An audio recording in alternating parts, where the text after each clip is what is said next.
अंग्रेजों को अंग्रेजी पे गर्व है तो मुझे मेरी संस्कृत और हिंदी पे गर्व क्यों ना हो। संस्कृत तो मेरी मातृभाषा है, हमारी कल्चरल लैंग्वेज है। कि ऐसा है ना, कांग्रेस ने कुछ किया नहीं है, हम कर रहे हैं तो परेशानी हो रही है। तो एक ने पूछा मुझसे कि संस्कृत भी पढ़ाएंगे, तो हमने कहा बिल्कुल पढ़ाएंगे।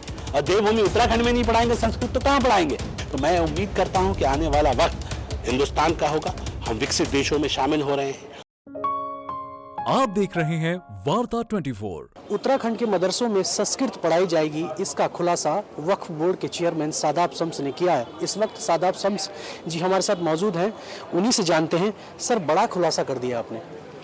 हमें खुलासा बड़ा नहीं है, लोगों को बड़ा लग रहा है। संस्कृत तो मेरी मातृभाषा है, हमारी कल्चरल लैंग्वेज है।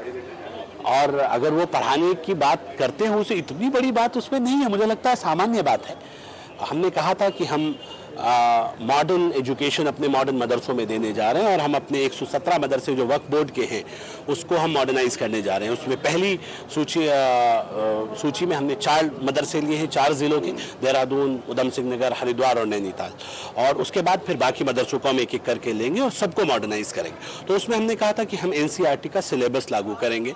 NCERT के सिलेबस में Hindi, English, math, science, physics, chemistry, bio सब है, संस्कृत भी है। तो एक ने पूछा मुझसे कि संस्कृत भी पढ़ाएंगे, तो हमने कहा बिल्कुल पढ़ाएंगे। और देवभूमि उत्तराखंड में नहीं पढ़ाएंगे संस्कृत तो कहाँ पढ़ाएंगे।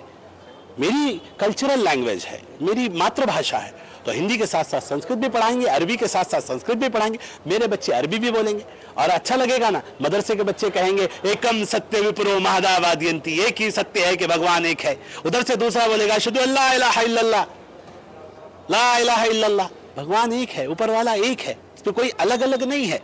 और हम लैंग्वेज के मोहताज नहीं हैं, हमारी लैंग्वेज है, अपना कल्चर। अरब को अरबी पे गर्व है, अंग्रेजों को अंग्रेजी पे गर्व है, तो मुझे मेरी संस्कृत और हिंदी पे गर्व क्यों ना हो। इसलिए हम पढ़ाएंगे और मुझे लगता है अपने बच्चों को खुला आसमान देंगे। अब मेरे यतीम बच्चा जिसके माँ बाप नहीं हैं, जो गरीब बच्चा है, उस बच्चे को भी अब बेहतर तालीम मिल पाएगी। उस दिशा में हम एक ईमानदार कोशिश कर रहे हैं। अपने बच्चों को, अपनी बेटियों को हम खुला आसमान देने जा रहे हैं।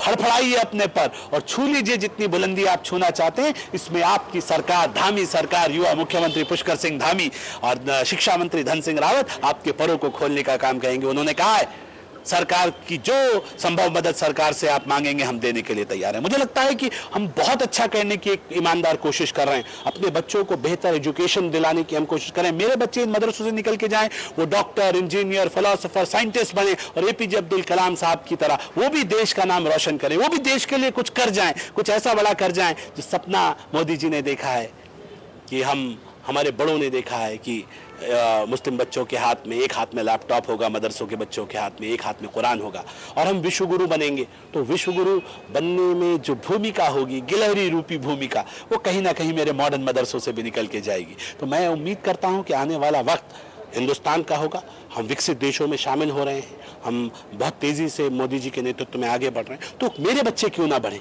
मेरे बच्चे काबिल क्यों ना बने, इस दिशा में हम एक ईमानदार सोच के साथ आगे बढ़ रहे हैं। हाँ, दिक्कतें ज़रूर हैं। विपक्ष को शक रहता है कि हम भारतीय जनता पार्टी से हैं, BJP की सरकार है, तो कहीं ऐसा तो नहीं हमारे साथ कोई छल होगा। लेकिन वो बार बार ये उन्हें लगता है हम कोई छल करने वाले लोग नहीं हैं। लेकिन कांग्रेस ने कहा था कि आप जो है ड्रेस कोड को भी लागू करेंगे, वो भी आप नहीं कर पाए। आप सब नौटंकी कर रहे हैं, राजनीतिक लाभ लेना चाहते हैं। देखिए, ऐसा है ना, कांग्रेस ने कुछ किया नहीं है, हम कर रहे हैं तो परेशानी हो रही है। और उनको मालूम है कि एक वक्फ की कमेटी होती है, जब तक वो कमेटी भंग नहीं हो जाती है, उसका एक टाइम पीरियड होता है, जब तक उसकी जगह दूसरी कमेटी नहीं बना देंगे तब तक आपके हाथ में वो चार्ज नहीं आता है मुतवल्ली का। तो जहां हमने एग्जीक्यूशन करना है, पहले उसकी कमांड अपने हाथ में लेनी पड़ेगी। नहीं तो लोग हमसे पूछेंगे आप किस हैसियत से इस प्रॉपर्टी पर इन्वेस्ट कर रहे हैं। तो वक्फ बोर्ड भी लॉ से चलता है, तो रूल ऑफ लॉ का ख्याल रखते हुए हम आगे बढ़ रहे हैं। तो इसलिए जो हमने अभी 4 मॉडर्न मदरसों का कॉन्सेप्ट लिया था, उन 4 मदरसों को हमने पहले उसके ऊपर प्रबंधक बनाए हैं, प्रशासक अपॉइंट किए। अब उनके साथ बैठ के बाकी चीज़ों को हम लाइन अप कर रहे हैं। अब उनका काम हमने प्रारंभ करा दिया है। अब आपको फर्नीचर परचेज करना है, टीचर्स को हायर करना है, अभी सारी चीज़ें एक एक स्टेप बाय स्टेप नजर आएगी। तो मुझे लगता है कि हम पॉजिटिव नोट पे आगे बढ़ें, और विपक्ष का काम सवाल उठाना है, और ये अच्छी बात है। हम तो कहते हैं निंदक न्यारे रखिए, हमारे ऊपर ध्यान दीजिए। आपने भले ही अपने रहते ध्यान नहीं दिया इन मॉडर्न मदरसों पे या इन वक्फ बोर्ड पे, कम से कम हमारे रहते ध्यान दे लेंगे, हमें खुशी होगी। Thank you.